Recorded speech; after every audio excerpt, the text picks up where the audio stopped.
在上一期，经过绝配 OOTD 主题橱窗创作比拼，我会从头到尾加购这一首。让我们看到不能相信的事实吧！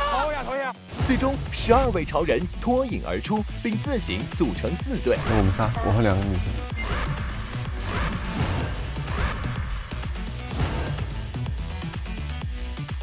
为了传习国风文化，考验选手对汉服与时尚元素创造性转化的能力，他们将进行采风创作，最终完成国风大秀的演绎。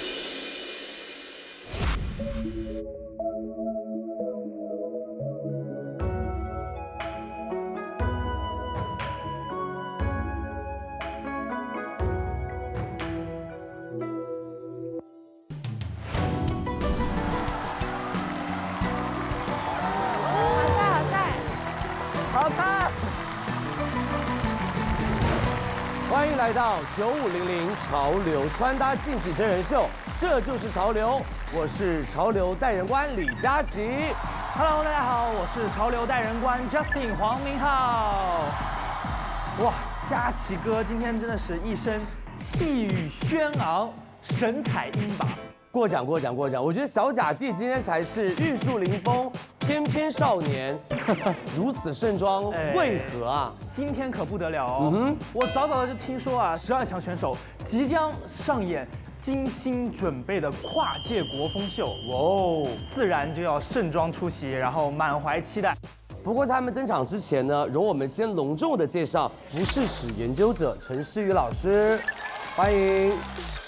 之所以这次会来，也是想看一看那个最年轻的一代对于中国的理解是什么样子的。所以我希望这个新一代的，不管是设计师也好，或者希望从事这个行业的朋友们也好，要找到自己，找到自我。我们也可以引领潮流，就是中国人也可以引领中国的潮流。佳琦兄，不知道你心中的国风是一个什么样的一个感觉？我觉得既表达了就是那种翩翩欲仙的气质，然后我觉得又要在现代的场所可以把它穿得出来，就像今天很好看。我今天这一身真的要感谢突然哥，这是突然哥为我准备的。哇，突然哥啊！哇，好好看。哥不介意我从你的衣服上扯了一根绳子，绑在了我的头上吧？创意的很好，你是改造了国风。是的，而且还有一个小心思，你把玉石那个就是结绳记事的那个概念嘛，一颗绳结代表1天，然后是时间的概念。哦，这一下立马就懂了，有点文化。这一次的任务主题是跨界国风秀，以12强选手分成了4组，用汉服素披混搭4个不同的跨界潮流主题。今天他们将为各位呈现出4场精彩的跨界国风大秀。11位潮品团的成员将通过买它的方式为喜欢的选手投票，他们的投票呢将直接决定选手是晋级还是待定。本场将淘汰2名选手。各位将与我们共同见证，这就是潮流的全国10强诞生。我会看重他们这次的创作跟这个主题的关联度吧。跟我们的历史跟我们的国风有什么关系？我觉得衣服好看的同时，在兼具礼节性，然后同时呢，在兼具着年轻人的潮流和创新。希望能够看到作为一个新时代的这个中国设计师，还是要树立起中国人的形象。好，各位，跨界国风秀大幕开启！别忘了，我们还有神秘嘉宾哦。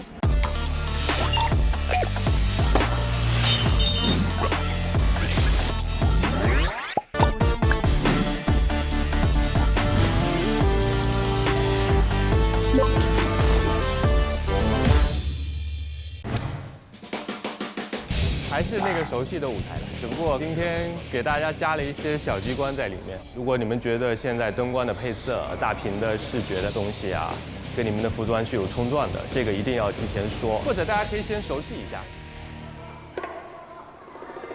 小贾吗？等小贾吗？小贾呢？小贾在哪儿啊？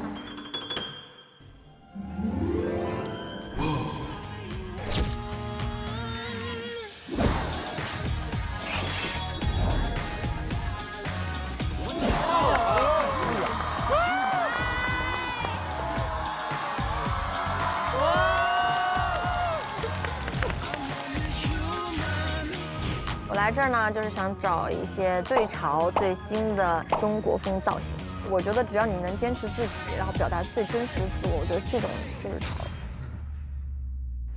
我给你们准备的大礼，杨超越小姐。Hello， 你们好，我是杨超越。超越漂亮吗？漂亮。超越姐漂亮还是杨超越更漂亮？都漂亮，都漂亮，都漂亮。小帅，小帅，超漂亮。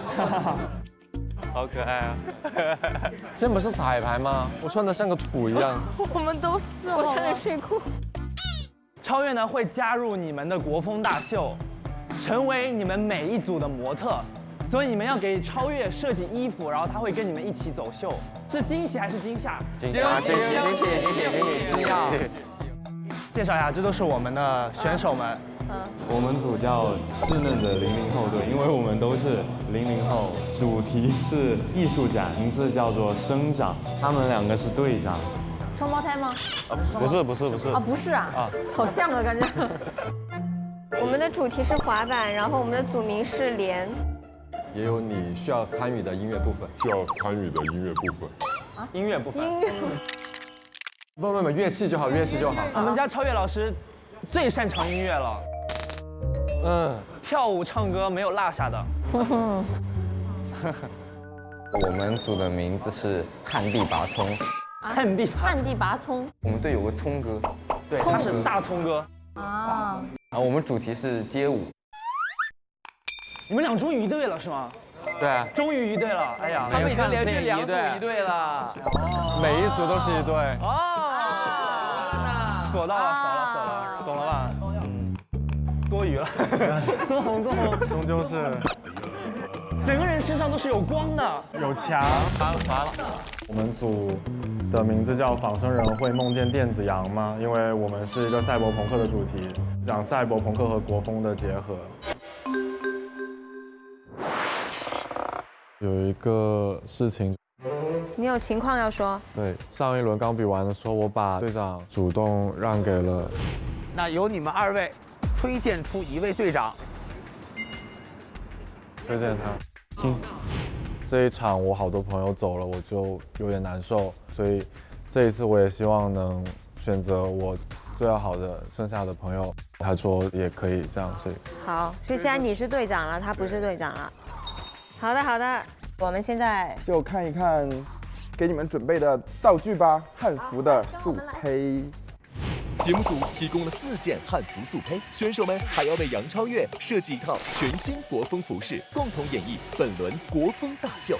其实你们可以把这个汉服的制式抛到脑后，去关注到底是不是实用好看，再关注它所就是带给你们的这个礼节。我觉得设计的宽度会更大，没有那么难哦，但是时间很短，所以说还是很大的挑战。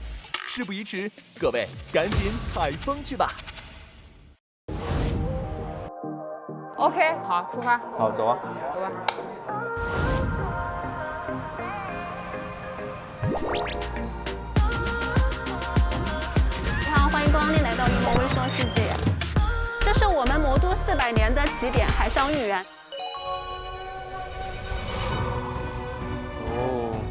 哇，会动。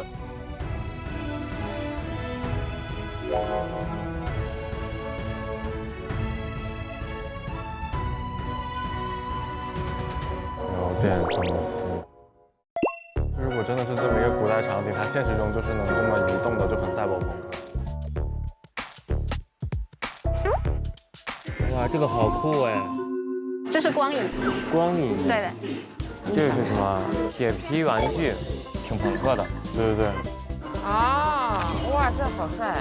挺震撼的，都挺赛博朋克的。对，在配饰上面可以有的借鉴和学习。哇，哎，这个酷哎！我们可以搞投影，从顶上的投影，好帅！哎，我觉得这个灵感很好，我们4个人啪啪。对，4个点啪啪啪。我觉得这个也挺适合。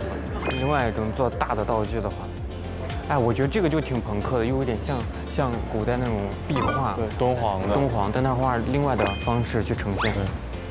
我们2个怎么老想在一块？烦死了！哎，缘分。哦，这这个不就是那个熔岩灯嘛？这个拍，反正我觉得技法上我们看起来可以实现的东西。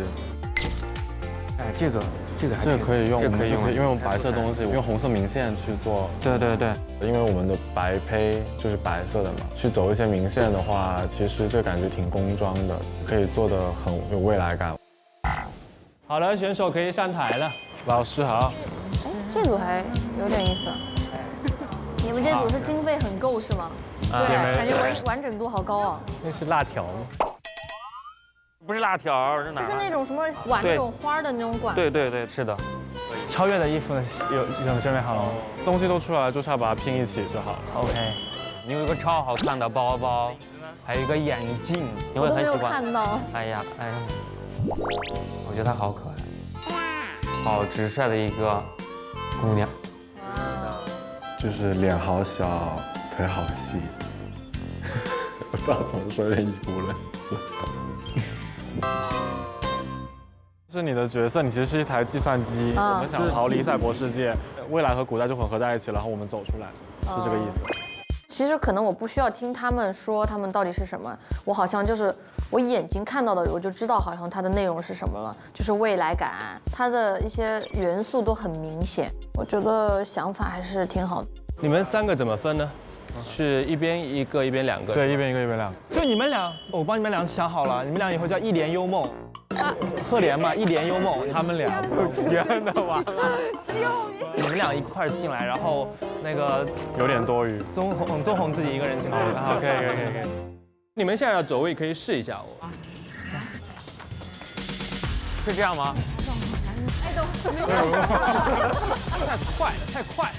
太快！因为大家都是选手嘛，都是设计师，也没有说模特啊、走秀啊什么的，还是有点欠缺。进来之后，你们3个得先告诉他发生什么事了，怎么了，我们要快跑，然后再跑。这期应该是在这边嘛，然后走过来的时候，大家对视一下，就是放慢，大家对视一下，然后看看，然后再抓我走。好，可以。我们跑的中间该怎么交流啊？你就走2下，回头2下，走2下，看2下。因为稍微有一点经验嘛，就想帮他们能排的就稍微能排一下就排一下，不能说把秀排好吧，最起码把他们的顺序啊，就节奏什么都给他们理清楚，对，这是最重要的。OK， 觉得这次还挺好的，其实速度什么都是对的，都 OK 的。谢谢老师，谢谢老师，辛苦了，老师再见。拿第一啊，明天。别捧他。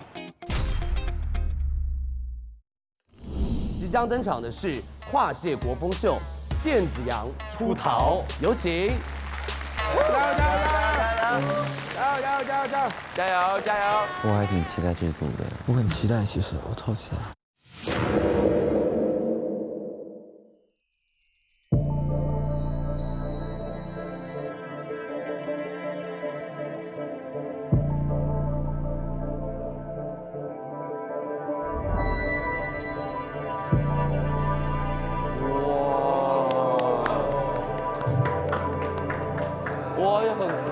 很美哇！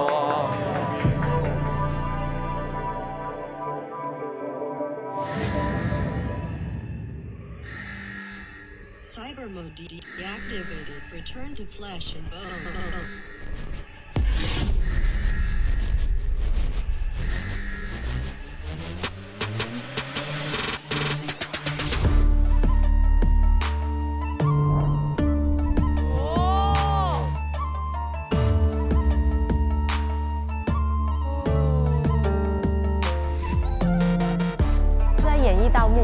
《不是吧 ？Cyberpunk 吧？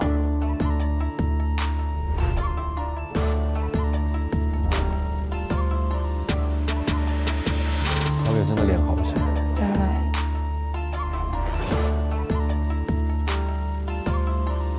好看这个。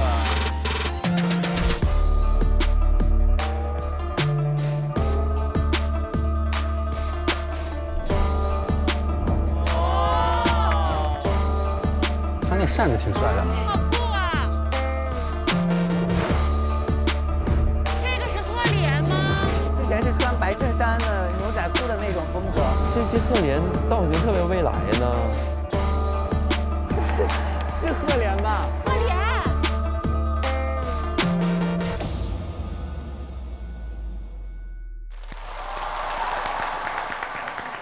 是舞美太强。然后我们也欢迎我们今天节目的潮流发现官杨超越，欢迎。大家好。所以超越，这一次为什么会来到我们的节目当中？发现新的潮流。发现新的潮流就这么简单，对不对？所以第一组选手为你设计的这一身国风，你喜欢吗？我很喜欢，因为没尝试过的风格。没有尝试过的风格。我觉得超越老师她是一个很活泼、阳光、俏皮的女生，所以我会把传统的这个襦裙的外套，把它的袖子一分为二，然后在2层袖子中间藏上灯串，然后在外面的衣服是一种拼接的，像我们身上这种颜色，就是沙漠的感觉，就会很机能，然后也比较现代，也是我们现在所喜欢的。对。刚刚我们两个还在下面一直讨论说，哇，超越那个箱子、那个包包，感觉好好看的样子哦。对对，还有个玫瑰，它这个花是真的好看。哎呀，好喜欢他们的配饰哦。我就觉得他们很有想法。是，那今天超越其实任务很重，没错，因为他要参与全部4组的一个国风秀，所以我们先请超越到后台准备一下下一个秀，好不好？谢谢超越，辛苦啦，期待下一次的表演。大家好，我们的主题是把赛博朋克和国风融合。当未来我们所在的世界将要全人类数据化，我们将不再拥有肉身。超越是一台人形机器，用这台计算机触发了一个机关，导致了时空坍塌，所以未来就和古代融合在了一起，就产出了我们现在这样子的穿搭。整体感觉不搭，就是没有融合到一起。对，第一个完全就是另外一种没有关系，没有关系啊。我在赛博世界是一个考古学家，我就成为了一个寻宝者。我寻宝怕摔跤，所以我有一个气垫护膝，以及我会把我寻到的宝物都挂在我自己的身上，还有我累了会喝的水壶。视觉处理很好，不应该戴这么一个很现代的帽子在上面。在赛博世界，我是一个女间谍，所以我会有这种机能风、比较运动的裸口这样的一个短外套。在这个古代世界呢，我是一个女刺客。这个帽子的灵感来源来自于唐代的密林，它的主要作用就是防止风尘和风沙，而且它非常方便隐蔽。贺典，其实你这次的造型跟平常相差的有点大，尤其是你这个发型，你的灵感是来自于哪里？灵感来自于就是古代不是有那个锦衣卫，他们会有一个比较大的一个发髻吧。然后就做了一个这样的感觉，然后头上做这个芯片，相当于未来世界一个电子人的感觉。然后我身上的这件衣服是用了很传统的大圆领，胸前做了一个类似于官服，上面有图腾的一个机械龙的感觉，比较意象。然后这边的半扇叶就相当于古代的时候锦衣卫会有群金的之类的，做了一个改善。那宗弘，听说刚刚大秀的音乐你也参加了，他的编曲，然后他的改编，这么厉害？对啊，就是他那大秀音乐他自己也有参与进行准备。我们给的那个你们看了是吧？对，那些视频我们看了，但是音乐可能调一下顺序，或者有一些要循环稍微久一点点之类的。因为我以前做过一些类似秀导方面的工作嘛，所以去跟秀导团队对接的事情，我就独立完成，他们也挺信任我的。牛，这个好酷，牛吧？故事性也出来了。哇哦！你们的分工是怎么样的呀？我会主要负责秀场的部分，快一是学辐射的，所以他会去负责超越的部分。然后，赫连，完蛋，连队友名字都记不住了。赫连就是处处协助我们，他协助了非常多。我觉得其实比我想象中要精彩太多了吧。我觉得这一组，最大的收获呢是他们对于我们没有给提供的款式的探索，比如说像快一的那个蜜梨，这个是昨天陈诗雨老师我们有在沟通的。这个是我的哦，金属的，有点类似于去沙漠防风的那种。那对，就是蜜梨嘛。哇，老师你好厉害啊！就是出有风沙的地方，你戴的那个头巾，就在沙漠里的那种。它真的就是汉服的组成部分。是。然后包括赫连的这个造型，我觉得很出乎我的意料。你整个就好像是一个未来的唐俑。哎，是有点。就那个眉毛什么的也很那个带感觉。然后包括就是我们队长的这个悬挂的这个叫什么来着？诗雨老师。古代它有我们装这个工具的叠鞋带，叮叮当当的装满了各种各样，比如说打火石，然后人家吃饭的筷子、收纳袋吧。就是我觉得他们能完成到这个程度，其实已经很惊喜了。但是我觉得这个真正的收获是因为他们去了解了汉服，学习了汉服。我觉得这个也是就是这个比赛和节目的意义。是哇哦，老师第一次评价就这么的高，对啊，那后面的选手压力会很大。超莲老师，我给赫连跟快一他们取了一个组合的名字，是什么？叫一帘幽梦。一帘哇，可以。怎么样 ？CP 感还是很好，好棒，我觉得很喜欢。谢谢了，谢谢老师。我觉得就是整个秀跟衣服都挺不错的。整个秀的话，我觉得你们在很短的时间里边呈现出了一个戏剧感。东方元素本来就是 Cyberpunk 里边非常重要的一点，但是我觉得你们又做的跟传统的 Cyberpunk 有一些不一样。然后把握到一些点，我都觉得蛮精彩的。我第一个想的东西就是音乐，因为我还没看到你们长什么样子，可是那音乐，我就是感觉说啊，我心里已经感觉到我在这里。可是我的问题是，你是谁？你是谁？你是谁？有几个人我还要看我这边的 document 才知道你是谁。你的自我还是要非常清楚的。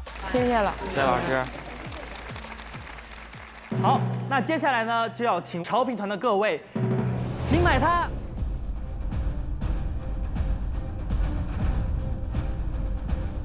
真的吗？啊？才6吗？真的假的？这太夸张了吧！也太低哦！我真的要怒了，怎么可能？我觉得融合的非常好。其实我挺不能理解，肯定不止6分呀。品味太差了，不同人，真的是，因为我觉得他们对这个文化是诠释的非常的好，他们把握的重点很好。我其实不太认同的，觉得他那个呈现的塑料感比较强，没有任何的审美，所以我是不认同的。两个结合度上面其实有点乱，他在这个中国感这件事情上可能还有点欠缺，直接的这视觉上，乍眼看上去不太像中国的东西。你们共获得了6位潮评成员的买它，请先入座我们的晋级席。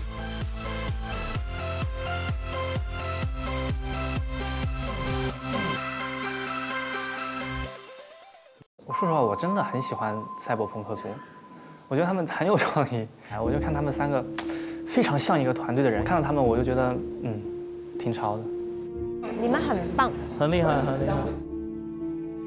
我觉得我们组的舞台挺成功的，我还是会坚持我自己喜欢的，如果下一组选手的分数比你们高的话，他们将替代你们直接进入我们的晋级席，而你们将会进入到待地区，也就是说你们现在并不安全。那接下来我们赶快有请第2组选手上场，有请跨界国风秀生长。我觉得这样合作特别棒。自己辛辛苦苦一个队做出来的衣服，把我们最大的实力展现给他们看。加油！加油！加油！加油！龙美术馆西岸馆，我们来寻找灵感的。老师好，老师好。好像都很小啊。对，我们都00后。00后。对。跟我小孩都快差不多了。咱们现在这里这个是龙美术馆。好。龙美术馆现在是上海的当代艺术的一个地标的一个艺术空间。这里很多国际的重要的艺术家，还有很多很好的国内外的艺术项目都会落在这个地方。我简单介绍一下我们这次展览的主题吧。你看到的生长，其实特别像你们身上的这么有朝气的东西。这个作品叫生长系列，基本上都是用拼贴的方式完成的。老师，我觉得你这个黑色的这种对比，我觉得特别棒。我是希望我自己的创作，这种语言是非常当代的，甚至是国际化的，但又有一些元素是属于我们本土中国的东方的东西，所以在作品的选择里面，我就会选择用墨这个元素。生长这个主题我觉得特别棒，能给人很多想象的空间，好厉害啊！我这边准备了一些素材，这些就是以前的另一幅画，会变成下一幅作品的元素啊，所以我就把它撕掉了。啊，对对对，好，你们也可以试，但试完以后能不能去重组某一种东西？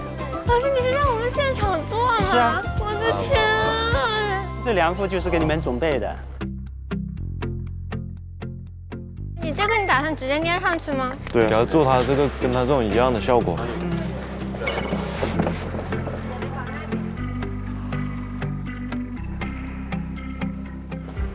每一个选手他们都很年轻，在创作过程当中，我大概可以看到每一个选手他自己的一些特点。在整个创作过程当中，就是能不能他们自己找到自己的特点，这非常重要。所以我也是希望，就是说借用这次活动，给他们有一点启发吧。细节很好。我觉得整体还不错，但是像这个部分啊，稍微有点太突兀了。过于强调要整体，要形成一种链接整个画面的一种元素。脑洞直接炸开了，什么想法都有。他的一些作品啊，就非常符合我们的审美，因为什么拼接这些东西都非常棒，这些都是我们可以融入到一个衣服里面的。最深刻就是它是破土而出，生长。你可以想象一个小种子，它是这个破发的一种欲望和一个动作。所以我的想法是弄一个立体的东西，然后呢旁边的这个就是感觉把它包裹住，但是又没包裹住，然后呢让它突破出来，就是破土而出的那种想法。主题就要生长 ，OK 吧？生长，秀秀秀。从现在开始，别的选手的垃圾就是我们的材料。这个，你确定是垃圾吗？这些？是。嘿，这些是你们的衣服吗？这些是你们要用的吗？这个不要了，对吧？先走了。这个你们还要吗？这个？哦，这个不要，不用了吗？那我拿去用了。这是别人不要的。哦，这里也是。我们这只有500块钱，钱又是最少的。没钱。老板，这些卖什么价格呀？都大概最便宜的在哪里？哎，这个可以。只有2块钱一个。2块钱怎么了嘛？很贵吗？贵。我们还得买这么多东西呢，如果到时候有一个东西要200-300怎么办？我问你。那我们先去买必要的吧。OK， 对，白布纯棉的麻的，这个多少钱1米？48。这一起呢？这个150块。老板，你那么美丽的、那么善良的女人，你肯定会对我们好的，老板。哎呀，你忍心一下，帮咱们今天不赚钱了。对，当做换今天不赚吧，老板。换个词当做做慈善吧，老板，换个草原一商品啊。好，谢谢老板。好。就是感觉，怎么说呢？因为我以前从来没有这样讨价还价过。便宜一点是150一个价吧，80没有不能卖，90给你10块钱了，我们买好了，我们再给你推销。尴尬，对。哎，老板，你这些要不要啊？收起来，快点。哇，你这有没有那种过期了就要丢掉的水果？够吗？够了。买了很多烂掉的水果什么的，开始做。怎么穿的我们都不知道。5个人的廓形可以依次就是从小到大去还原模拟一个生长的过程，从发芽破土长成树，最后枯萎，就是从廓形上去表达。怎么弄啊？要用衣服啊？对啊。关键是不是要那个颜色吗？要绿色啊。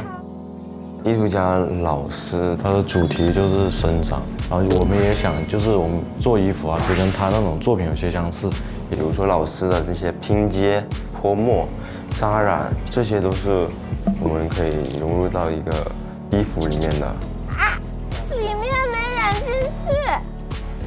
我觉得这样挺好的。还可以。或者是一些颜色的怎么去碰撞，产生不一样的效果。出不了颜色。你又来了，没有灵感了，没有灵感。但是我这套用什么颜色呀？你又来了。周主要他人美、善良、心上大方，对，大方、聪明、机灵、活泼、可爱、温柔、善良、美丽、活泼、动人、聪明。对，不过他太急躁了。对，你要是说缺点，那他太急躁了。就是主要是我怕我现在一搞毁了。别怕，颜色不会毁。不要太去在意这些东西，有东西随便弄出来也很好看。当然就随便弄的。优势就是我们很团结，我觉着，就大家一开始前一天是陌生人，然后第二天就突然关系特别好，这种经历就很感人，我觉得。就是通宵凌晨好像也不是什么大事儿了，就感觉自己会更吃苦，然后呢，就自己就越来越突破困境啊，就没有以前那么娇滴滴弱小了，对。我们先播一下，对。植物大战僵尸。这样吧，够了吗？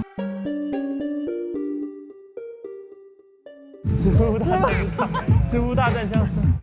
超越说你们刚刚就像植物大战僵尸。对，那真的，但跟植物也挺有关系的。对。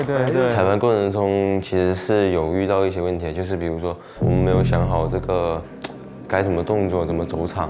我感觉我开始走特别僵硬。我觉得你就越走越低，越走越低，然后走的快最低的时候，你就咣就倒掉。对，这么倒。起来，没事。你就越走越，不然你这么摔下去也太不好摔。你发芽你就很简单，你别直接出去，你先外探出头看一看，看2下，对吧？这个你先看一下这个世界，你再慢慢的出来。哎，它是发芽，我走过来，我能捂到它的眼睛吗？这样，然后它把它推开，就是发芽。可以。上场的时候，嘉宾们帮我们想了一下，后面也运用上去了。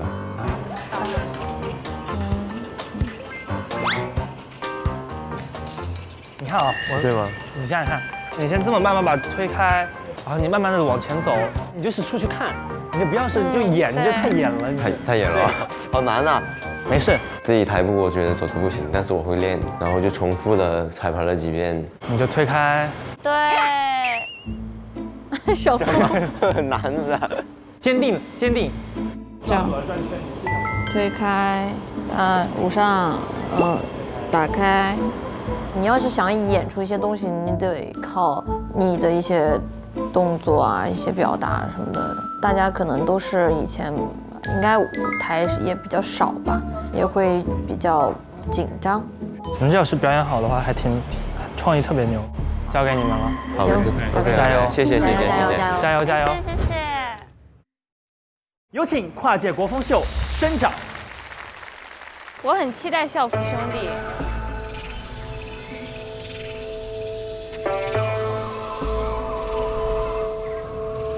哇！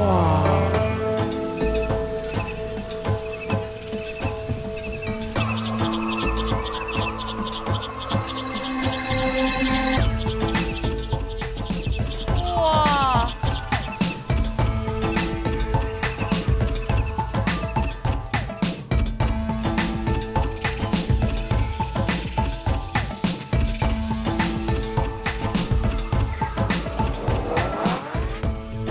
跨华大秀的感觉才有对，它就是有那种你说的那种中国感。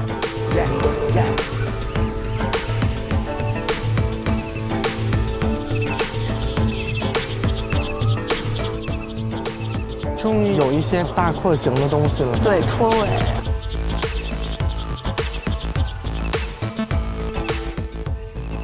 郑斌的还是挺帅的。没有看懂我。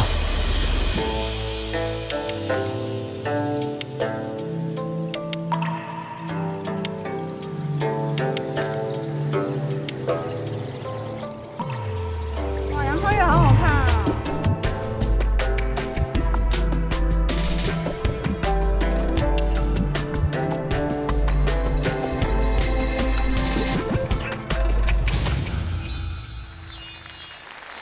哇哦！跳佛兄弟真的是有打破，他们每一期都很惊喜。我怎么突然心虚了？我觉得都比我们衣服好。我也觉得，我每次都是这样想。我觉得他们那个秀的理念真的还是蛮厉害的，比如说发芽嘛。看到超越就会蒙住眼睛，然后我们的那个小唐就会慢慢把这个拨开，探出头来看，这就是种子发芽的一个过程。左儿这边就是花开花了嘛，最开心的时候转了一个圈儿，小翔这边就是比较稳重，就是大树的时候，他走路都是，就是这种很沉的那种走路的感觉。凋谢之后就整个就是往下走的。对，哇哦。中国传统的就是服饰一种叫100+1，在以前的时候也代表着百姓的希望，也慢慢变成古时候的时尚。我们的布都是学生之前做的东西用剩的。哦，帝妃第一天用的那个面料在她身上。哇，所以超越身上这件衣服也是100+1面料，然后搭配起来的。这个拼接的这个绿色的外套，就是看着就是夏天的时候看到绿色会觉得很凉爽，很喜欢，感觉就是充满着生机。绿色，就是有点简单的，就是可能还比较素，但也是还是有设计感的。但那个是百褶裙。超越那个就好看，因为它拼的少，然后元素不会太多。而且我看到超越，就是它的妆容上也有很多的小心思。对，就是那种绿色闪片，因为种子嘛，它就是刚出生会有一些绿意，但是又没有那么明显。所以超越喜欢这一组的搭配风格吗？挺喜欢的，就是感觉很原生态，充满生机的。陈阳超越的那件衣服，优酷可以加购，下一个剧集可以让他去。谢谢超越，那我们也要先请超越到后台去换下一组的衣服，辛苦你了。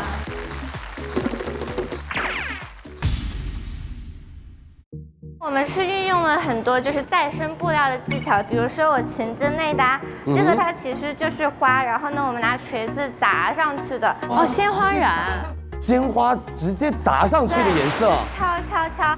左儿，这个你看这个裤子。就是他们就会穿这种彩条裤，而这就是唐代的纯复古的，用陈奕迅老师的艺术的创作手法，但是色彩往这个上靠。还有车厘子、番茄、橘子都有。左儿这件单品我超级喜欢，我觉得完成度非常的高，而且，你在这件单品里面呈现了你对色彩的敏锐，跟你在1分钟变装的时候你选的色彩很相似。Bro, I like it。哇，好厉害！这件衣服如果是在店里边挂的话，我肯定会购买。谢谢老师。大齐哥还有那个圣兵的衬衫也是他自己烧的。对。真的吗？自己烧的。她那个裙子好有心思，外面还有层那个黑纱。那个披风我可以架构。那个真的蛮有个性的。这个也是大家用剩下布料，然后里面可以看到是竹子，还有铁丝。你的鞋都是在路边上找的那些木材吗？他自己做的，对。自己做的，这些都是。哇，好厉害！就小唐这件是他，就制作编织是他自己，他就突然学会用缝纫机，然后突然就开始。自己。对。哦，掌握到了。哇，技术已经到我手上来了。你自己用缝纫机了？对，他们都是学了很多。校服兄弟我合作过了，今天他们这个就是做的很多不一样的。我现在看你们的 concept， 我很喜欢这个中国味，比上组还好。其实说实话，听到没？比上组还好。最困难就是经费只有500块钱，我们要想着怎么用这500块钱去做5套衣服出来，其实这对我们来说就是一件很困难的事情。我的表扬要来了。就是昨天，其实像林胜斌，包括像校服兄弟，他们都是临时学的配色。多的料给我一点点，可能我拿去拼。我觉得你可以把它剪成好多小块，然后让它平均分布。咱们在做设计的时候，你可以这样起来，你看着这个东西，然后你把眼睛眯起来，让视线变得模糊。你看这一块是大的黑色块，这块白，这块黄。但实际上，如果它们混到一起，它们会形成一块新的布料，这个才叫面料再造，不是拼接。我觉得效果一定会比现在好。挺感动的，就是他们能把这个东西完成出来。我觉得你们的18岁是不平凡的18岁，然后我觉得还有很大的提升空间。谢谢老师。接下来就要把难题交给我们的潮品团的各位了，你们要买它吗？3秒之后我们就开始哦，3、2、买1。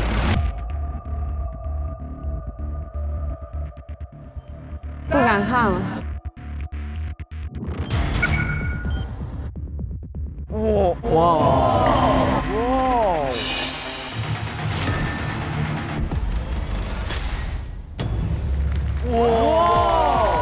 恭喜我们的第2组选手得到了8位调频团成员的买它。谢谢。我喜欢校服兄弟的那个绿叶加下面是树根的那个造型，我觉得它特别的有生命力。对我来说，它是比较有那种复古感，然后同时呢美感也兼顾到了。大树组有一个袍子，我就好喜欢，我就觉得那件衣服第一不用考虑身材，任何人都能穿，而且我真的很喜欢大自然的这个主题。这么高，还是高的有点过了，我觉得。怎么有点慌？现在有点心慌。醒了。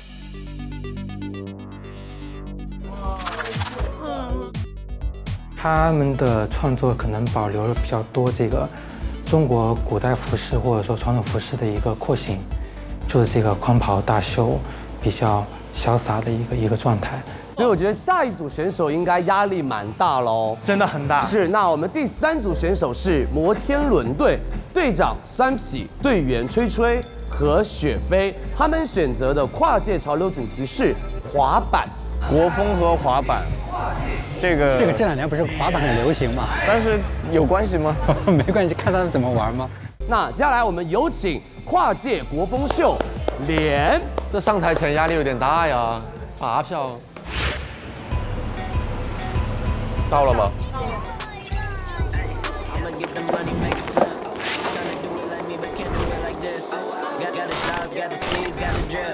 哇，有看过穿这个风格的女生来滑板吗？小心点啊，吹吹。我大概整个高中一直都在玩滑板。哇，吹吹好棒！会吗？我不是特别会。哇！就我一个人没运动神经。耶！Hello， 大家好，是因为抽到了滑板环节的一个服装制作，然后我们就想今天跟大家多交流一下板子上面的这种图文或者审美上的这一块，你们是不是比较在意？比较在意。对，就这个字体这个描述在里面，正面也是有出来，你可以看到这里有一个复制它是出来。我们可以把3个人的滑板全改一下。我们要把滑板来改啊？滑板可以改。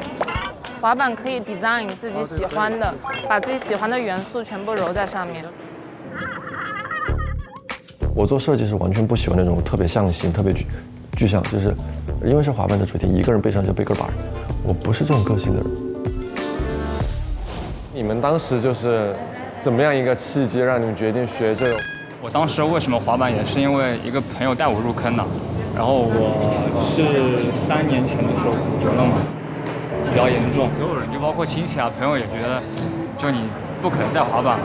但实际上就是说，这种喜欢的话，不会在乎。对，你再让我选择一次，我可能还是会选滑板。对。他的这种态度，直接就能吸引我的点。无论你跌倒多少次，你依然会往前，义无反顾的这种精神是共鸣到不行的。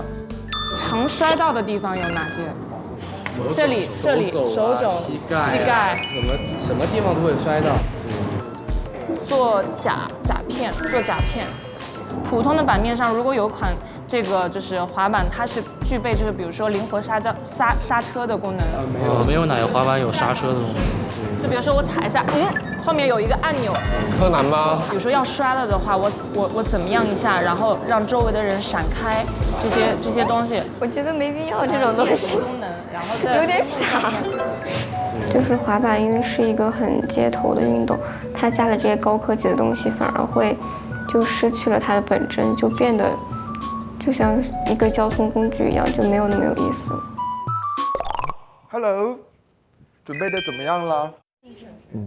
我们这次的就是整个我们在车上的讨论的一个主题，是有一种神隐的感觉。我不管嘉宾是谁，那我想把他带到我们的这个神奇世界，就有点穿越那个感觉嘛。对于背景的素材的一个需求，就是从正常的世界跟这个神奇的世界要进行一个串联。我们可以让嘉宾，就比如说出场的时候，他可能不会滑滑板，他摔一跤，到另外一个世界。所以我在想说，可不可以跟虚拟偶像进行一些联动，就设计一个虚拟偶像。我想把滑板背在背上，这个时候我像剑客，2次元里面很多的那种大型道具，滑板抽出来，啪，然后完了以后，可以用到威亚什么的吗？我是个个人色彩非常严重的人，我总是想去影响别人，让他们也去喜欢我喜欢的东西。我觉得雪飞主观意识太强了，整个人的人物形象吞噬感也很强。赶快把落地回滑板，我们真的想到关于滑板的东西真的不多。我就讲一些落地的哈。我们今天聊一下滑板运动员的这些精神，就是有些人真的中途受伤2年，打钢钉在骨头里面，问他现在还愿不愿意做，他愿意。所以我们整个秀场的感觉呢，就是想从正常的世界，通过滑板这种精神带到了另外一个世界，大家都义无反顾地热爱自己、追求自己的东西。我说一个我想呈现的落地的形式啊，就我们不说概念，就比如说可能用一个就是那种汉服交领的一个款式，因为功能性是很好的，很舒服。比如说我做了一个外套，可能运用了一个就是中式的文化，比如说像尖尾羽燕，就是因为那个燕子是飞得特别快的，而且很坚毅。我觉得这个精神实际上和滑板精神实际上是相对比较契合的。那我是不是可以直接手绘或者刺绣，也还有点那种次元的感觉？我们为什么不能就是把滑板的精神用中式的语言去说出来呢？我觉得这样是一个好的方向。滑板和汉服的融合一定是作为最高标准去评判。你们确定所有的服装是用什么色系的？黑白的、黑红的或者灰的，就不是彩的。好，我很喜欢红色。我赶快把设计图给大家画出来嘛，就是大家找好自己心仪的 look， 然后我来根据面料的颜色来配来改。好，这样就很快。因为我们中只有3皮是学这个专业的，所以就画图什么的都是交给他，我们就切合主题这方面给到一些建议。我要这种上衣和赛罗服，就不要连。哦，我懂你意思。我觉得也不能是那种很大裙摆、大袖子、太过于汉服的东西，就很不方便运动。我觉得其实我还可以不对称，你知道吗？袖子一边是有点这样子的。pattern 对称的话就是1个版，不对称就是2个版，尽量做对称的，因为中国本来就算是一个对称美学的国家。但是很多国风的那种游戏，它其实就是……那是游戏。我们3个都是很有自己主见的人，所以可能就是我们之间互相不干涉会比较好。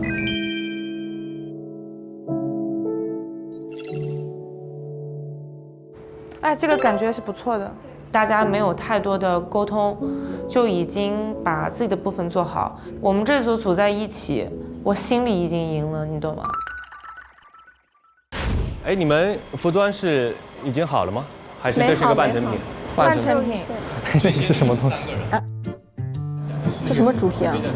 服装。你把这个拿下来。这磨咖啡豆的那个。这是一个杯子，我拆了当乐器的，就这样敲就可以了。啊，对，就这么敲是吧？因为他弄的音乐是从0秒开始。哎，这边金星、月亮，哎呀，呼啦啦 ，biu biu。我们整个的内容是，我们3个是你的式神的存在，然后你是我们的主人，然后你敲一下，召唤一个人。我觉得想法还是挺好的，但是它没有办法跟滑板特别融合。我们试一次吧，然后你看一下就好。我看。对，行。3、2、1，原地展示，你不能走这么前，然后你基本上到这个地方。对，哦对 ，OK， 往回走，你别出去，你别出去。那个时候我们就应该在一起了。那我怎么滑？我往哪滑？我说我们从哪里开始滑？你可以绕着它滑。就你是从这边过来是吗？我不知道啊，他走到这里了，其实我没法滑，我只能往那边，就有点下场了。你绕一圈呢？可以做到吗？那有点难。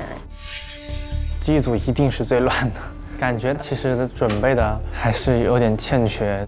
你们这个音乐绝对是不对的，音乐绝对长了，音乐绝对不对。是的，你们这边还有落服，等我还要再起来，不可能是卡的对的。最动感的那一段，杨老师走出来嘛，对啊，我觉得那里完了之后就开始有一个混的地方就停了，音乐后面音乐就不要了，就结束了，我觉得就加一些重音在里面，对吧？姐这会儿还做衣服呢。我不觉得更多的去胜任老师们的事情是对的。我现在觉得，就是我们这个节目提供的2分钟的这个音乐，它这个感觉它不太好。我们找到符合我们想要感觉的版权音乐来直接用。宝宝，这个人是可以免费授权的。用雪飞的一个朋友的一首歌，然后我们把它改编的，因为时间太紧。刚发现这个声音特别好听，不拿当乐器。蛮好听的，对吧？这是那个棍子，就这样的，就是要特别收音一下。我们现在就要开始干活了，就没得休息了。搞音乐班。第一个出现画面是嘉宾刚出现，然后选择我。我们争取在2点半之前给到这个老师。你没有仔细看吗？我这个东西分得非常清楚。整体秀的氛围、走位，然后卡秒，我们这个上面花的时间蛮多的。我们到现在都还没有想服装的事情，我完了，一直在说舞美的事情，我从来没说过服装。花了这么长的时间做出来的东西，舞美老师摸不透，今天来的一个艺人摸不透，最后选手自己也拿捏不透，我觉得这就是在台上非常尴尬的一个点。你觉得咋样？还行吧，我有点没看明白。没看明白，太乱了。感觉脑子一片空白吧，感觉你不说我不知道你这是什么主题。观众还是要只给的东西，他看到的东西绝对不是你心里想的东西。你们差不多收到这个位置，然后超越会往前走嘛。他走到差不多这的时候，你们就慢慢的靠过来，从他的后面，很自然的就最后前面跟他落成一排就行了。我真的很感谢黄明昊，我觉得黄明昊对舞台的节奏、对服装的搭配、对整个灯光表演的高潮和平淡的把握，我觉得都真的非常专业。我觉得他是出道不久，这么年轻的艺人当中，我觉得是一个非常善于累积的一个小哥哥。没给杨老师准备的衣服呢？我们还没做完，还没有做完啊？是我们是想看一下你喜欢的哪些，我们再给你做改动。对，你是喜欢偏现代一点的，还是偏古代一点？想一下你喜欢什么样的款式，然后我们把它呈现出来，这样。哎，那款式还没有定，大概样。款式可能就是需要采集一下你的意见。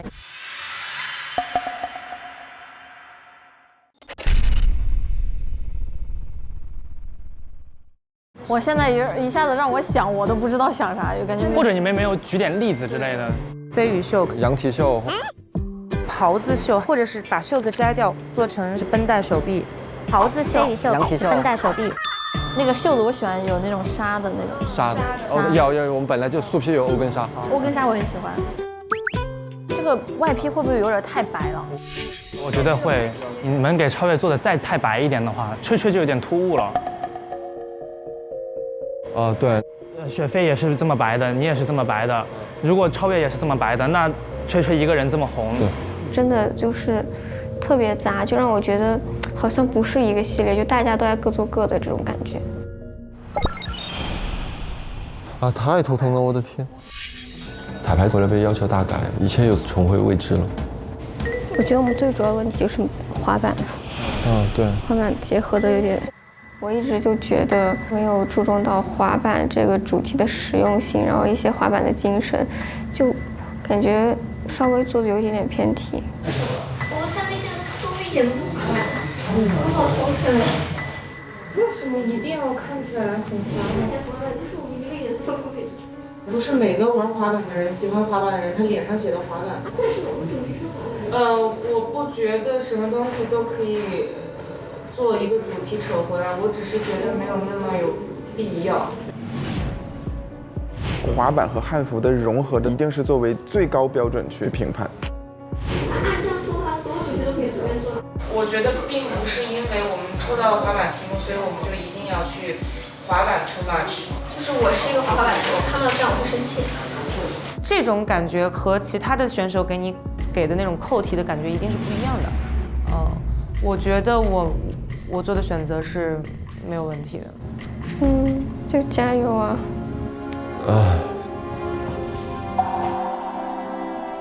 那接下来我们有请跨界国风秀脸来。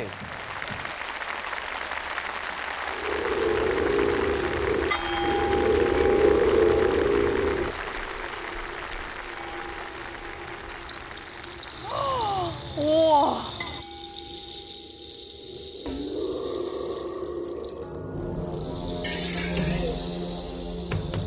哇！6指琴魔的感觉。好适合，我的天啊！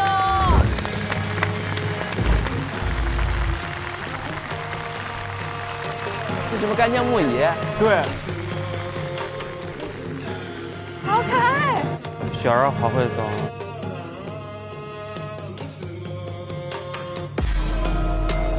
它的鞋子是绑带的那种，就是今年很流行那种绑带鞋。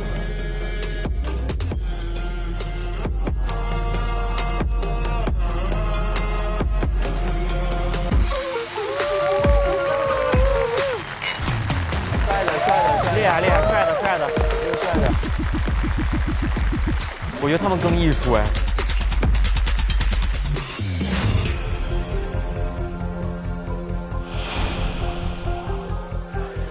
哇！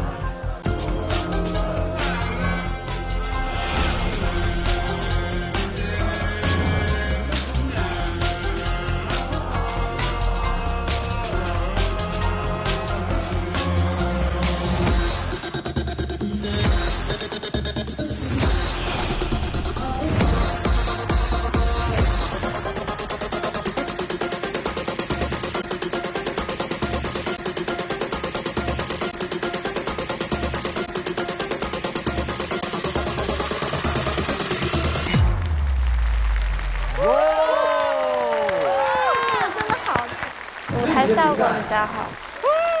如果刚才8分，这就10分。但调评团，我不懂。我不太懂，我喜欢。刚刚跟 Justin 在看你们表演的时候，就很像我们是游戏里面出来的人，超越像上官婉儿、花木兰，然后这边是干将莫邪。那超越觉得身上哪一件想把它带走？鞋还是绑带？为什么？我觉得很酷啊！我出门的时候，我准备买很多根绳子，一直这样绑。那超越问一个比较难回答的问题，到目前为止，就给这一套的打分是多少分？如果要10分满分的话，10分，9分，9分。就真的很喜欢这套衣服。对，好，那我们先谢谢超越，让他准备我们的第4套衣服。谢谢，辛苦，谢谢。我特别好奇啊，崔崔是不是你第一次穿这种全黑白的，一点红色都没有的衣服？在这里是。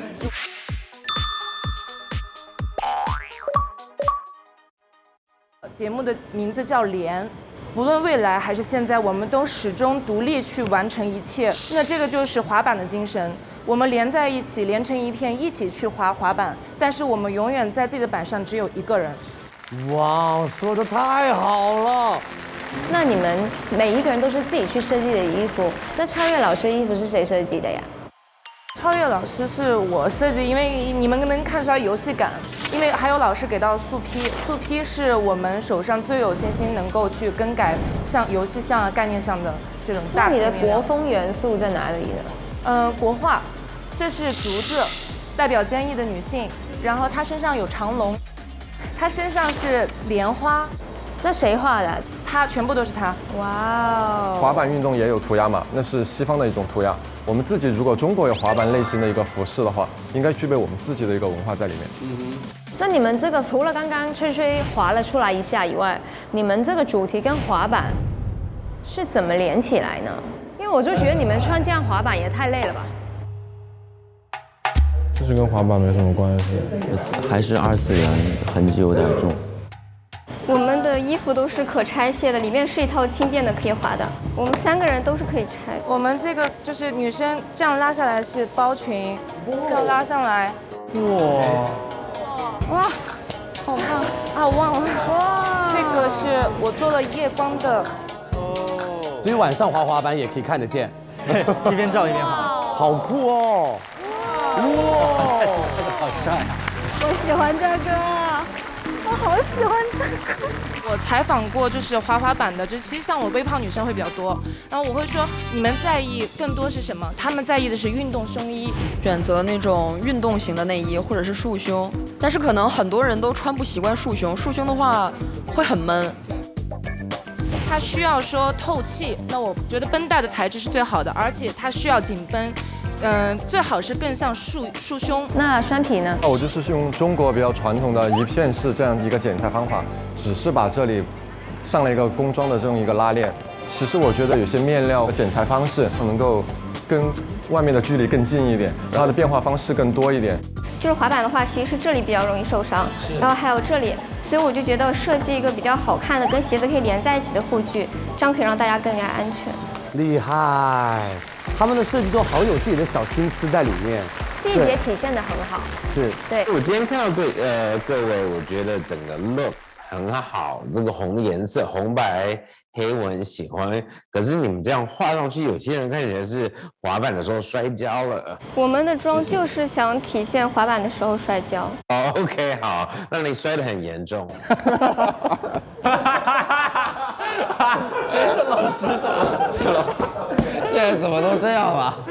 怎么这么说？穿那个鞋子一定会摔跤的。不能滑板的，滑板一定上面的 logo 就是英文吗？我们的板鞋一定就是长那个样子吗？鞋面鞋楦的地方，我们能不能是草织的、透气的？那我们鞋底的地方是怎么样子？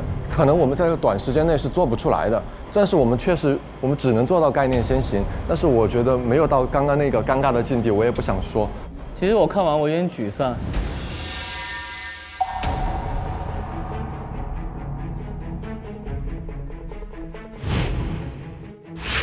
这个不是我们的国风吧？我真的不行，这个。我想要破格，我想时尚，我想高级。滑板是功能性的社交运动，它需要深入了解才能够受不了去做这个运动。这里面衣服我真的是不是很喜欢。第一个就是，我觉得这可能不是我理解的国风吧。然后第二个是，我觉得这也不是我理解的滑板。虽然我觉得雪飞你说了很多，但是其实这跟滑板没关系，跟滑板文化也没有关系。我是觉得，当我们要去提到某一种文化的时候，我们要尊重它，因为我觉得喜欢滑板的孩子们不愿看到你们这样去演绎他们最心爱的东西。在创作上，我们只是要做一个诚实的人，其实作品是骗不了人的。表达自己是对的，这也是一个很好的能力。但是你说的是要是真的东西，它要是能自洽的。我觉得首先我们得把自己的作品做好，只是夸夸其谈，我觉得这不应该是一个创作者应该做的事情。对。但我觉得最重要的是落实和动手能力的实操，无论他们组做的到底跟街头文化融合不融合，这是观念问题，但是他们在款式上有自己的改变。其实我觉得吹吹他们还是挺大胆去尝试的吧。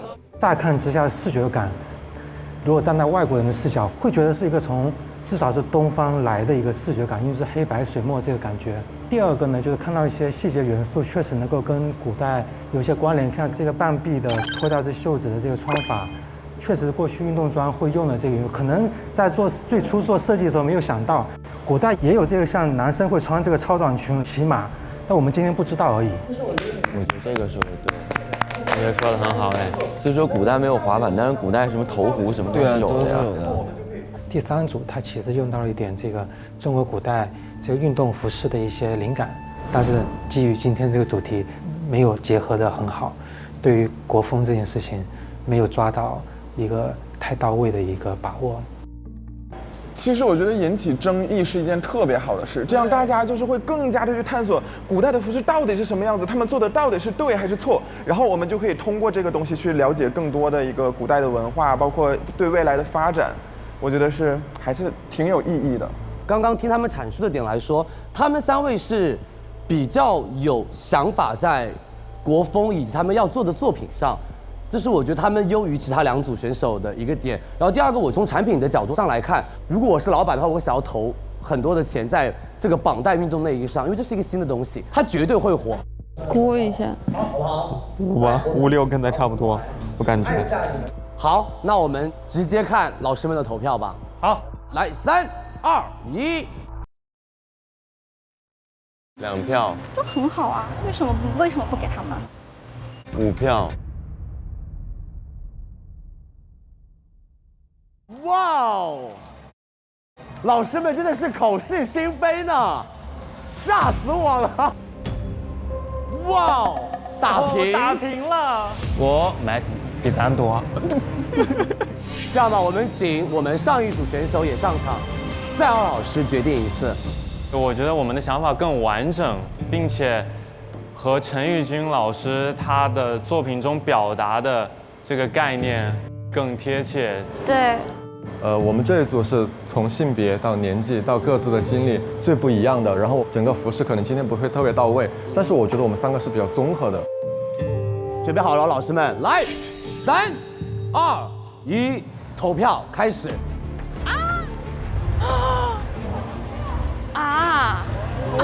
咬得很近嘛。太接近了吧！哇！怎么办？好难定哎。赢了。好，投票结束，恭喜生长组进入晋级区。谢谢老师，谢谢。恭喜恭喜恭喜！对，很遗憾，我们的滑板组要进入待定。有一说一，他们内容和元素都非常贴，并且他们没有多少成本，那我觉得是 OK 的。但是从审美的角度，我不服气。我觉得我的设计是 OK 的，我觉得我的设计会有很多小姑娘想要去买。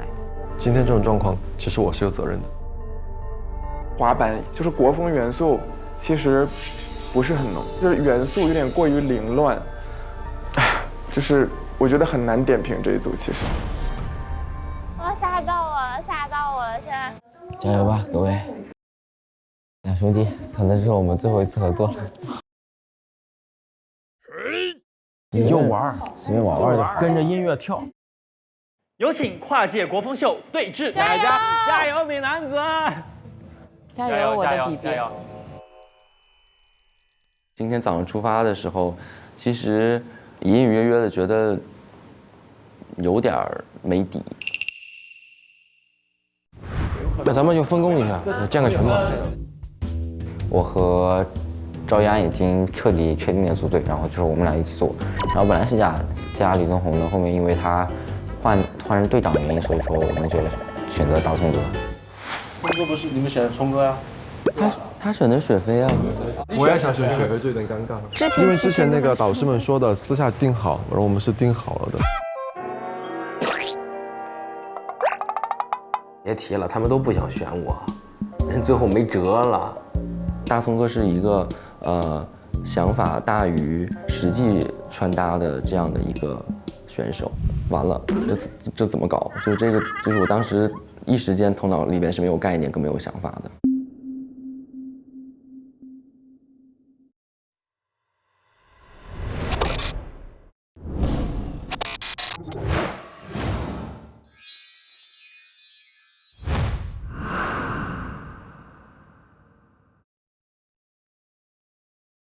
哎，我觉得这个音乐很带感，这音乐很不错，你写一下要这个音乐。老师好，各位好 ，Hello。今天我们来呢，主要是想请教一下老师关于一些街舞服装上面的知识，因为我们之后要做一个就是街舞和古风的一个融合的大秀。我刚才有在外面观察，我发现大家穿衣服很有特色，就看老师这边的袖子会挽上去。对，就是还有没有其他的方式，我想大家展示给我一下。像 hip hop 的话，可能就会属于比较宽松一点。宽松的。垮垮的上衣啊、裤子呢，然后鸭舌帽戴一个。大聪哥，听说你会 rap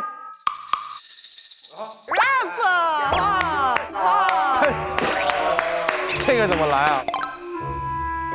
可以击袖吗？你们？可以。来，我试一下。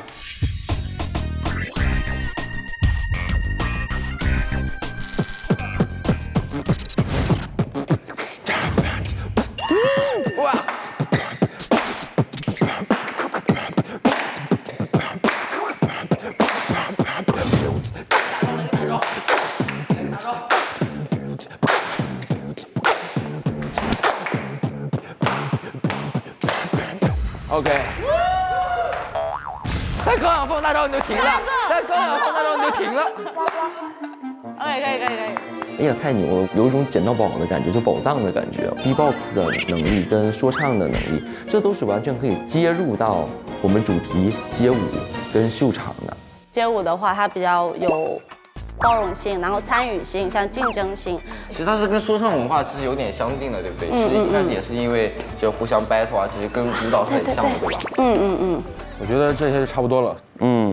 我们说今年大概就是有没有想法了？我觉得我们可以整理一下，然后做一个统计。我整场的想法都是先出来是国风，让大家就先带到这个情境之下，对，然后再通过音乐、通过舞台，然后再转变到时尚。对。汉服的那个披嘛，就是有一个比较宽松的那个，我觉得就挺适合聪哥的感觉，就是它那可以结合你的那个 B-box， 或者是你的说唱。然后剑波就是制作跟舞蹈 battle， 对，我觉得那非常也特别适合，就是运用在我们的秀里面。那我们最后是以什么形式？就是当然肯定是以就全部一起那种，或者开个 party 的那种感觉。OK， 我觉得可以。初步 idea 就是街舞国风秀的碰撞要够燃够炸，就是有点像那种表演形式现场的那种秀场的感觉。舞蹈风格，我觉得我们需要分一下，对吧？你看我是 hiphop， 他是 hiphop 的话，肯定偏北大偏宽松的。然后我是 urban 的话，就肯定是偏那种高腰，然后比较收显身材的那种。我觉得就中国现代那种街舞的那种状态。我觉得 OK 的，没什么大问题。赵嫣本来就是已经有了古风这个定位了。想要更出彩，就必须打破这个定位，其实是非常难的一件事。我觉得我有这个信心，能呈现一场很棒的秀。剑波，我进屋把这个图重新搞一下啊。聪哥，你看他是不是要帮我和他一起。反正我本身就是比较偏汉服、比较偏国风的，希望能把我自己最大的优势发挥出来，做到一个锦上添花的作用。按理来说，汉服是你腰封应该是在外边，或者就是理念上、概念应该在外边的。赵嫣呢，可能就告诉我们更多的关于汉服的构造，然后我们怎么样可以去改。汉服那个就是这样的一个弧度，对吧？你是说画的这块这个位置？对。你在正常情况下能看到这个弧度，是因为所以说我想靠这个，然后去带这个。剑波主要负责就是把汉服上的一些元素通过拼接啊、剪裁的方式添加到我们的服装上。我先把你这套做完吧，你这套做完之后，我再做我自己。辛苦剑波。冲个帽子给我。哦。聪哥穿上。你要试一下。聪哥来了。红色喷漆是吧？聪哥，穿衣服。来了。我感觉聪哥比我俩还忙。穿上去，你觉得这块要不要连起来？还是说给它让它带一点飘飘的感觉？还是说把它……我不要，还是觉得要连起来。对，连起来。我就要连起来，因为这个在汉服里面，这应该是那种像水衣一样的那种位置。整体主要的设计调性跟概念是由我来提出来的。虽然没有做过像品牌主理人的或者是一个设计师要做过自己的秀，但这一次我还蛮清晰的，我想要什么东西，我想怎样呈现。我觉得秀的这一片要么就不修下去。老师，你感觉我这个少点什么？要不要聪哥留一点葱的元素呢？弄多了被人喷就不好。不会的，你把你葱的元素用好就不会被人喷。关键怎么放上去？比如说像这个就是一个葱啊，一个葱啊，一个葱啊，最后谁也看不出来这个是葱。但是说聪哥说我也保留了自己的态度，我加了这个葱，但是这个葱呢变得有点像是一个就是那种中式的连环的纹样。然后我觉得就这样的纹样下来，其实也蛮中国风的呀。因为谁也没有说让你因为潮流放弃掉你自己，你这个辨识度也没什么不行啊。包括我就说初音未来，人家拿着那根葱怎么那么可爱？哦，行。而且你看，我就是举个例子，草间弥生你们都知道吧？草间弥生人家就是一个波点，人家用波点去做镜子、做南瓜、做衣服、做拖鞋，做什么东西都好看。我知道，我看。你也可以用葱做各种东西，但是你可以让它变得不再那么直白。这样的话更有设计感。对呀，因为你缺的就只有设计感，就别的我觉得都很好呀。我确实不是说很会设计，但是接下来就来点大家想看到的东西吧。想在衣服上加点葱的元素，因为想那个与第一场的时候相呼应吧，所以我也在想，哎，怎么去做。Hello。是什么风格？这是街舞。有点过于性感了吧？这一套。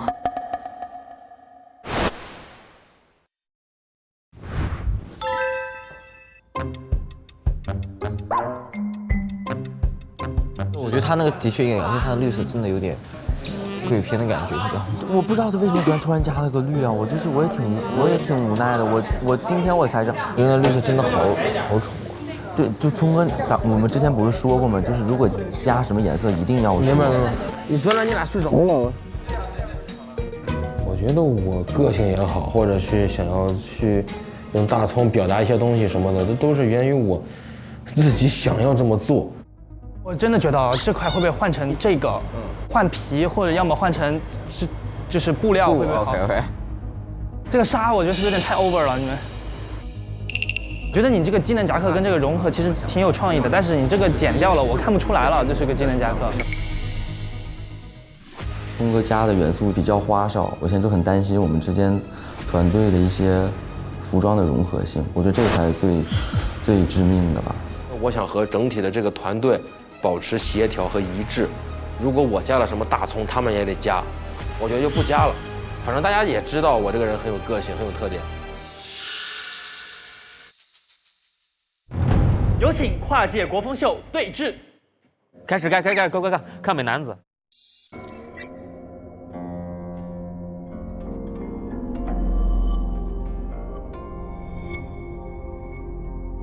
哦，侧脸杀。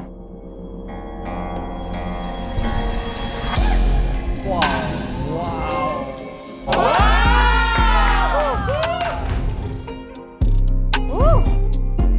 好看。答错。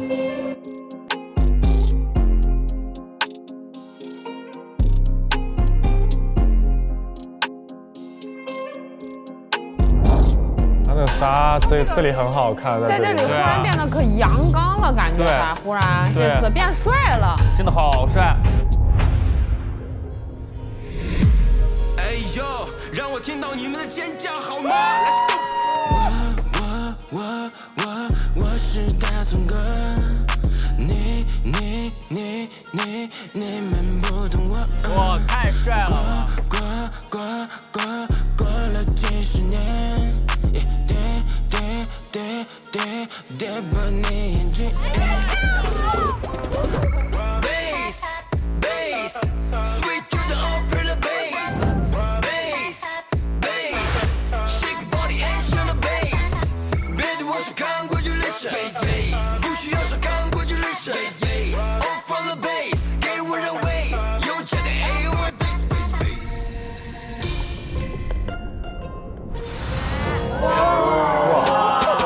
国风辣妹，我很喜欢哎，我也最喜欢这个，好可爱啊！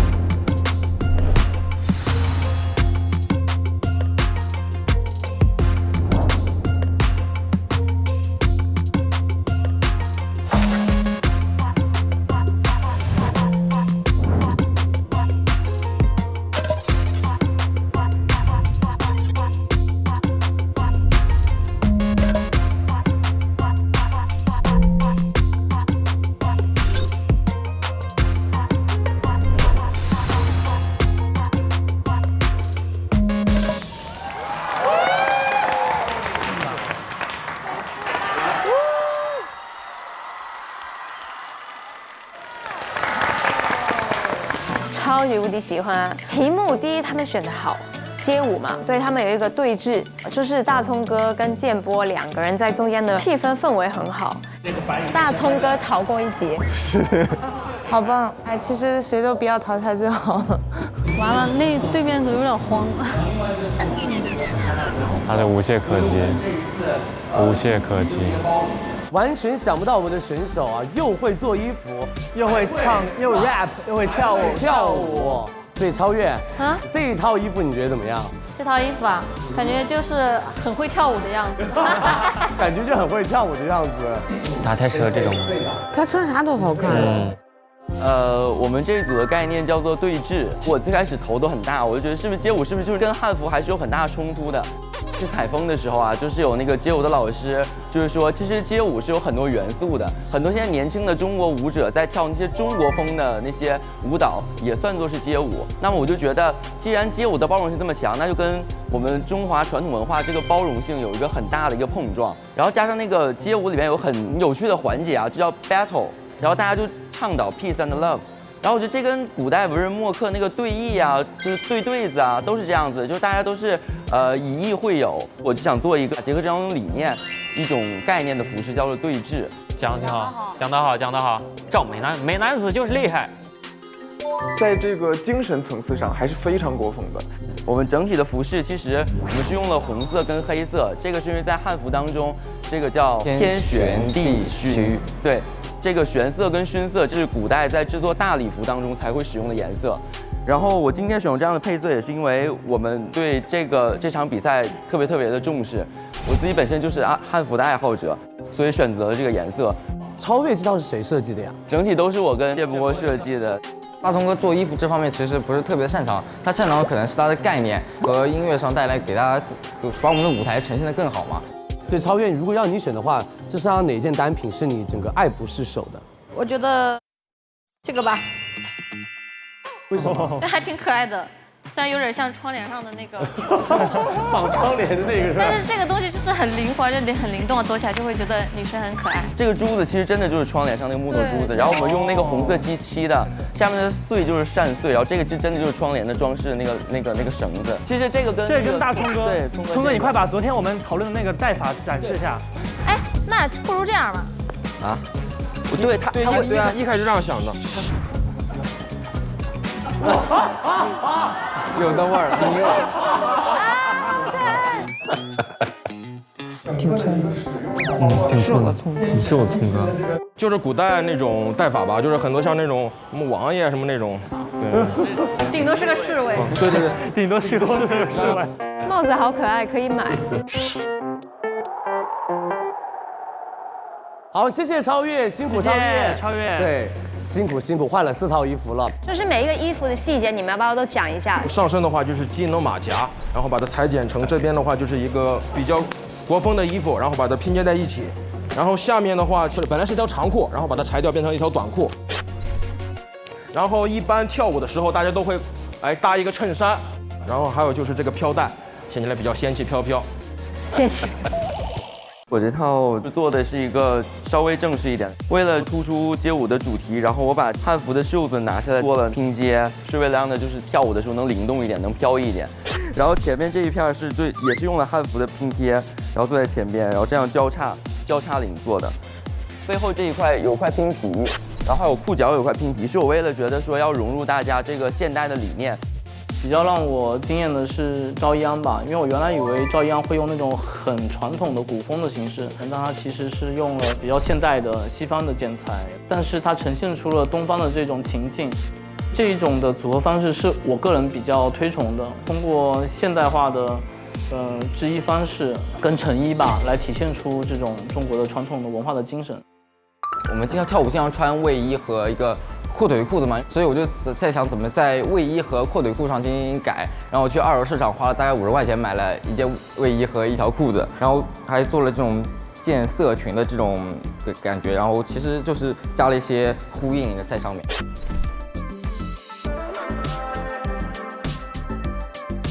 而且我觉得这拼贴应该是你的主意吧？因为这样我们是想把那个汉服裁片之后呢，就是进行重新的面料组合，就是这样做出来的。我觉得你太强了，从第1期开始就没有放弃过自己的拼贴，你每一个主题都可以拼一个出来，他每一个主题他都能找到自己的点，我觉得他真的是很有潜力，我非常看好他。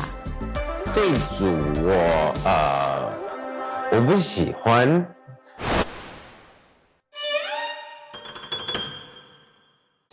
我好爱这一组，我好爱这一组。老师，你吓死我了！吓死我们了！这个大喘气，我刚听到我不喜欢，我吓到了。4个不一样的人把这个东西组合起来，今天最成功的一组。谢老师。我觉得我也是爱死了，好棒！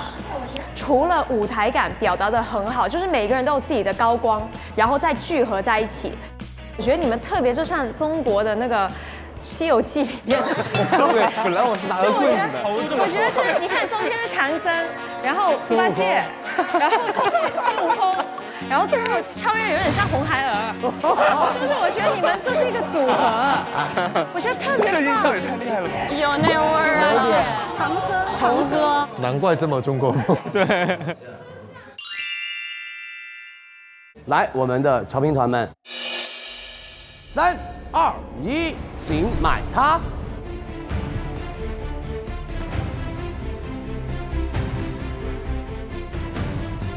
哦，来了，全票吧？对，这全票吧，这不超过8票说不过去吧？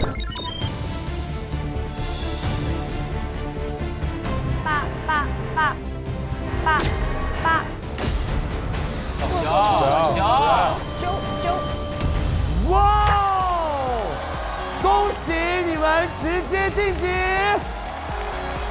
国风太强了。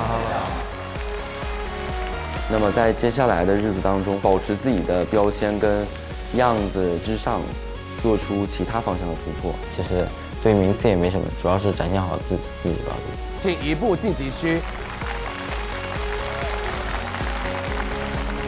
赵一安的那一套造型具有实穿性，又同时又有一些艺术性的表达。它有一个轻纱大袖的一个做法，能够把一点东方感给做出来。超越老师那套服装是可能我们大家典型印象里头的所谓的这个，中国风、中国娃娃的这个感觉，对整体也有一个中国感的一个加分的一个效果。这组第一整体性高，第二就是说它的每个服装的大小件啊，它的款式也比较多，比较完整。一会儿见，一会儿见。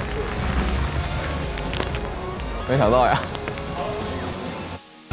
3组待定席上的选手，现在请你们移步投票区，每位选手按照自己的判断，从小组内部成员里投票选择一位对本次任务贡献最小、团队协作能力最低的队员。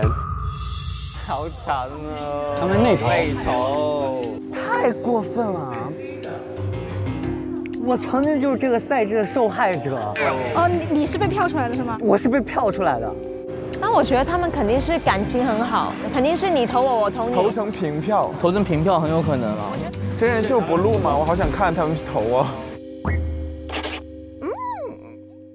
我觉得谁都不该走，我能弃权吗？那我能3个都卸吗？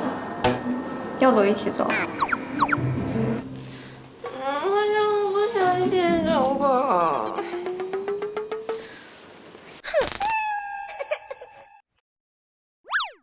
就一定要投啊？都是这样吗？都一定要投？那不投会怎么样？这是比赛，这是规则。那就打破规则，我们弃票。我写了5，不能写。为什么不可以？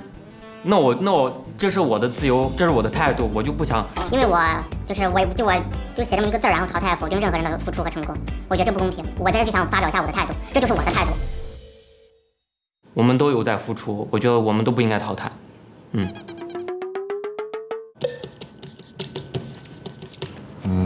非常谢，非常谢。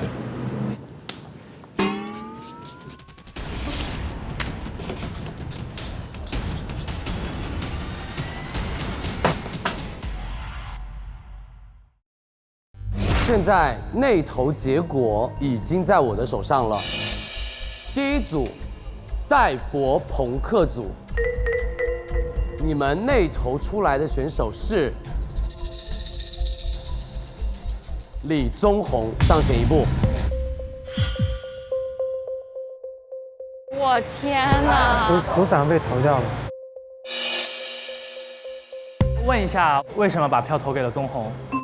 不是那个他投的，是我投的，因为他说一定要投一个人。上一期老师问赫连，如果他晋级了，愿不愿意把机会让给我？那如果快一不能进的话呢？你要把你的位置让给他吗？那我愿意。所以说我没办法选，我只能选。我其实不是那么想投，因为我知道宗宏他为我们俩、为我们团队，包括所有的音效啥的。其实这里面还有一个更感人的故事，是宗宏投了自己。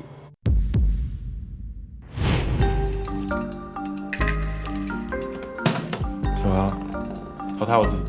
为什么写你自己？我贡献最少。你看，跟我一模一样，投自己，然后把自己投出去了。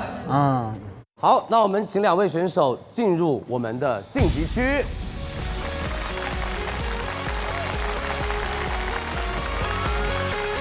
那接下来我们宣布下一组，艺术家陈玉君组，待定的是林胜斌，上前一步。我们投的。你帮我投一个，我就只能投一个出来。你要说主儿的话，我也不忍心投她，因为她超顺人心。不是说她是女生，她是真的超心。然后我就选她。为什么？你让我从他们2个人里面选一个，我选不出来。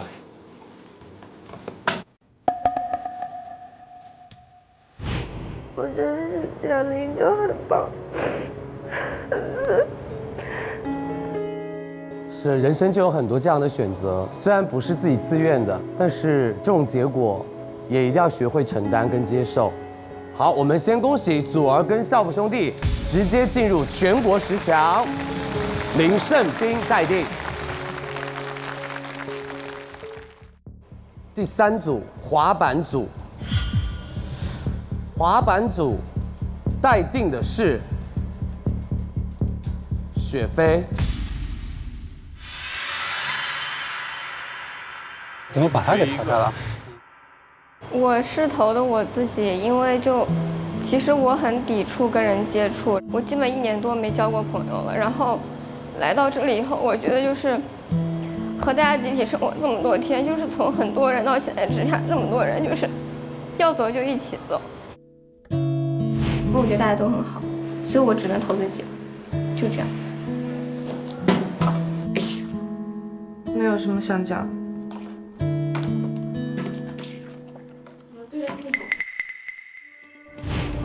我是觉得在这个过程当中，我们3个的服装都有自己的问题，整个一个团队的规划，我觉得我自己有责任，但是雪飞的观念太主观了，我到至今都不是特别赞同，所以对不起雪飞。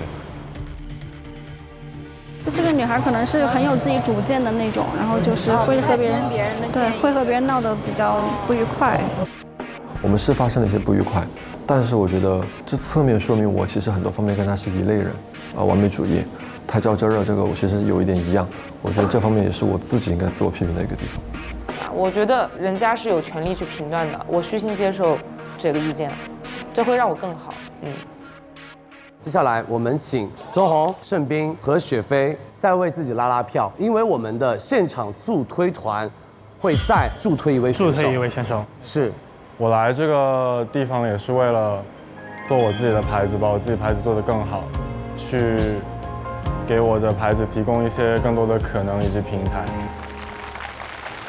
我不是服装设计专业，也没有自己的牌子，也不是网红，也不是模特，也不是练习生，我只是一个普通的做音乐的大学生。如果你们想继续看到我的话，就把票投给我吧，谢谢。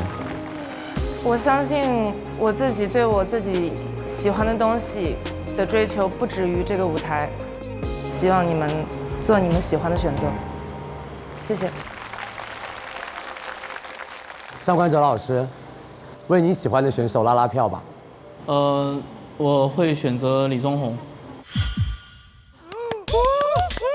我觉得宗宏身上有一种特质是我很欣赏的，是他可以通过自身的创造力，把一个事情变成另外一个样子。我觉得这个东西是作为一个创作者来说，是一个最宝贵的品质，你要坚持这一点。对。我最喜欢的选手也是李宗宏。他帮自己拉票的时候，他真的还很想留在这里。另外2位，我觉得我没有感觉说你们特别想坚持的留在这边，谢谢。杨超越，你最喜欢谁？那可能是雪飞吧。对，宗宏他和雪飞他们这2组做的衣服我都很喜欢。是。选雪飞，我可能就是个人的喜爱吧。我就喜欢漂亮姐姐，没有什么原因，所以我就想投她。我是有看到雪飞的进步的，从一开始是一个 coser， 从你以前都没有做过缝纫到现在有做缝纫了，那我觉得你是有能力可以继续走下去的。但是如果你就是真的留下来了以后呢，我觉得你真的不能太强的个人主义。就刚刚很明显，你的衣服跟栓皮还有吹吹的是2个风格的，他们2个更像是团队做出来的东西，你的还是要多一点接纳大家的意见。但我还是希望你可以留下来，我也希望你后面会继续努力，走得更好。谢谢乔磊老师。接下来，请潮流助推官行使你们的权利，助推选手。5位老师可以开始讨论起来了。就是看你啊，我们现在2比2啊。对，2比2，然后就只是他你啊。李宗宏，我觉得雪飞跟宗宏都不该走啊。是，其实我觉得李宗宏他是很有才华，他的技能风，然后他的饰品的搭配的功力是非常好的。雪飞是一个非常有自己想法、非常的有她的族群代表性的一个女孩，我很喜欢她。老师们，你们有一致的结果了吗？好，那杨超越老师，请宣布本场你们想要带回舞台的选手是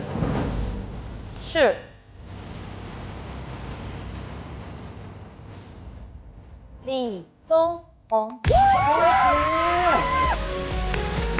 恭喜宗宏，来，请移步到晋级区。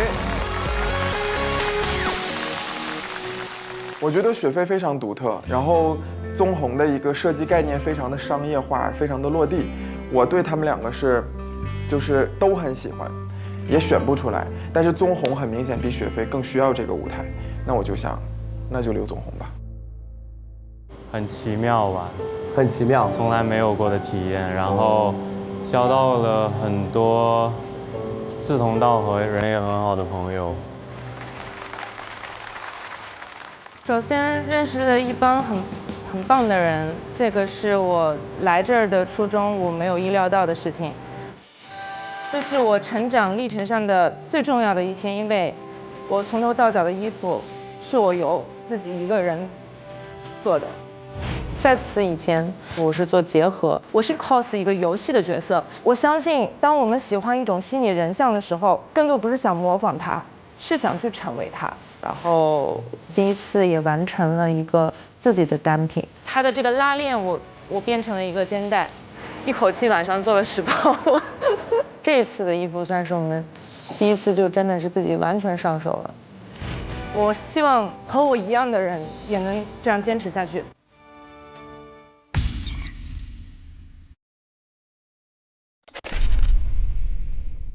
今天想加购什么？我的加购买它就是快意的头巾。我很想把赵一安那件就是马甲直接带回家，我觉得真的太好看了。对，就是很多场合都可以去穿。我觉得我最喜欢的那个元素就是绑腿。哎，这个麻绳这么一绑也挺好看的，我就觉得这应该是我最喜欢的一个单品之一。快衣就是他穿那一套，就是会买它，因为我就觉得真的很好看，而且他把中国元素，他找到了一个很适合他自己的风格。那我觉得这个是很聪明的。我觉得那个包最赛博朋克，就很喜欢那个包，我会加购。我觉得周祖儿这一次的单品是我很喜欢，包括它的颜色的选择，包括它的那些鲜花啊，包括那些柚子皮是在上面弄的这些肌理，我觉得已经到达了一个相对高的完成度。欢迎潮流带人官，我是叶如修，穿的太漂亮，就是会影响我的工作。穿这个衣服我要叫老板涨工资。谁是你的老板呢？我的也很破啊，都烂掉了。我挖人挖了这么久，没想到厉老师先从上官哲老师那边入手了。这一期的主题呢，就是打工人潮流季，请展示。哦，好看！情侣装号，我觉得还挺可爱的，很时髦。这都不是我的菜啊。不是吧？这么长？穿你自己喜欢舒服的就好了，有点过于随意的感觉。真实是比一切所有东西都更重要的特质。这两个我都不是特别的喜欢，这样穿很得体，真的是势均力敌。我就是一个品牌主理人，希望你们都能高分。3、2、1，请买它。究竟全国9强是谁呢？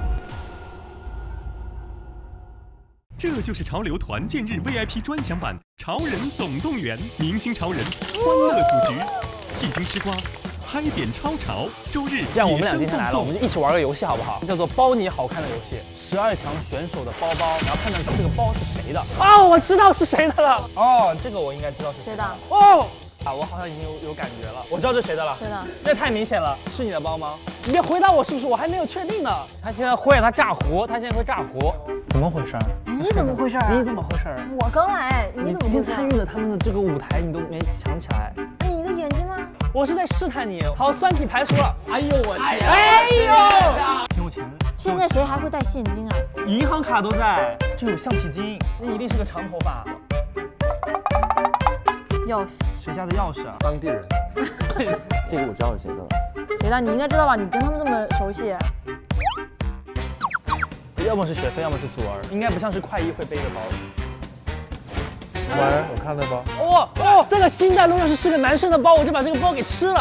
我确定100%就是吹吹的包，不是吹吹的包，我把它吃了。吃包。不是吧？不是谁出门带这个呀？你愿意吗？渴望结婚。结婚。他们有点不对呀。恭喜！其实能把你的洛丽塔裙借给我，我下一次就去穿那个裙子。来。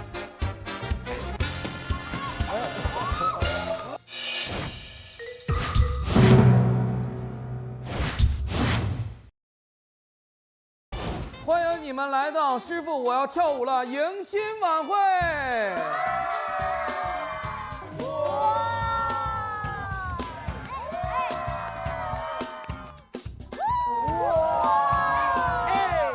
好可爱啊！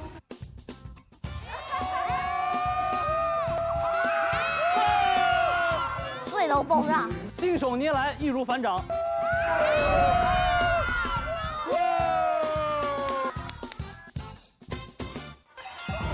师傅，我要跳舞啦！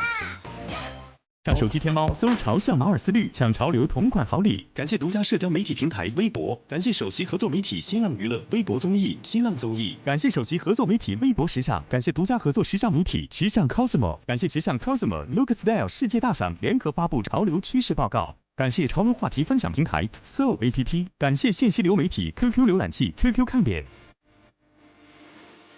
这就是潮流，周日中午12点更新正片，同时加更会员专享特别节目《潮人总动员》及独家选手 We Love。周二中午12点，潮流营业中，梗王出没，演绎拉满。周三中午12点，潮流团建 ING 游戏内卷，这都能玩。周四中午12点，看这潮一针见血，超 real 明星读评论，你懂的。谢谢。周五中午12点，这潮快问快答，明星下意识问答，1秒破防。